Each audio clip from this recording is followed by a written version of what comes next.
కొన్ని లక్షల కోట్ల రూపాయలున్నా తినేది 2 పుల్కాలే తింటాం అంతే. ఇప్పుడు అది కూడా తింటల్లా. వెనకట్లో మనకి ఎక్కువగా డబ్బు లేదు. చక్కగా వండినన్నం, ఉడికిన కూర, గోంగూర పులుసు కూర, ఉత్తపప్పు, గుమ్మడొడియాలు, చల్లమిరపకాయలు. ఇప్పుడు డబ్బు బాగా వచ్చిన తర్వాత పచ్చి కూరలు తింటాం మొదలుపెట్టాం. పచ్చి కూరలు ఇప్పుడు అది కూడా పోయింది. మీరే గడ్డి తింటున్నారు? మేము ఆ గడ్డి తింటున్నాం. పశువులు అంటున్నాయిట మిమ్మల్ని తగలయ్యా, మాకు కాంపిటీషన్ వస్తారా, చివరికి మేం తినే గడ్డి కూడా మమ్మల్ని తిననీరా. ఎక్కడొచ్చిందండి అదృష్టం? అంటే ఏంటంటే మనకు అష్టైశ్వర్యాలు అంటారే, ఏమిటి అష్టైశ్వర్యాలు? హెచ్ఎస్బిసిలో 2 కోట్లు, హెచ్డిఎఫ్సిలో 3 కోట్లు కాదు.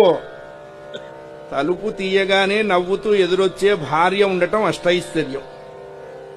మాట వినే కొడుకులుండటం ఐశ్వర్యం. రోగం లేని శరీరం ఉండటం ఐశ్వర్యం. అప్పు లేని జీవితం ఐశ్వర్యం. క్షేమాన్ని ఆశించే మిత్రులు ఉండటం ఐశ్వర్యం. ఎవడొచ్చినా ఇంత అన్నం పెట్టడం ఐశ్వర్యం. వెళ్లిపోయేటప్పుడు ఆనందంగా వెళ్లిపోవడం ఐశ్వర్యం. ఇవే అష్టైశ్వర్యాలు. ఇవే. ఇది లేకుండా కోట్లు లక్షలు ఉంటే ఎందుకంటే తగలేసుకుంటాడా?